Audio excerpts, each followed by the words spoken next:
جوزي كان عازم أهله عندنا على الغدا، وكان طالب مني أشرف قدام أهله وأعمل الأكل ما فيهوش غلطة.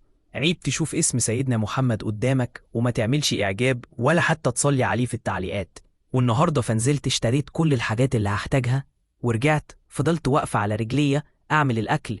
وبعد ما أهله جم وقعدنا على السفرة وبدلنا ناكل، لاحظت حاجة مش عارفة إزاي عدت عليا. الرز اللي أنا عملته طعمه مش حلو ومعجن، والملح فيه زيادة كمان، وللأسف ما خدتش بالي غير بعد ما الأكل اتحط على السفرة. عشان أتفاجئ بجوزي راح ضاحك وقايل لهم إن هو اللي عمل الرز وخلاص، مش هيدخل المطبخ تاني وهيسيب ست البيت هي اللي تطبخ بعد كده. وبصراحة الحركة العسل دي خطفت قلبي وأكدت لي إني متجوزة راجل ذكي وبيحبني.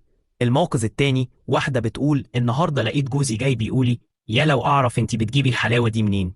فافتكرته بيعاكسني ولسه هحكي له عن الحاجات اللي بحطها لبشرتي وجسمي. قال لي استني انت كبرتي الموضوع ليه؟ انا بتكلم عن الحلاوة اللي في التلاجة دي شكلها منتهي الصلاحية، ارميها بقى.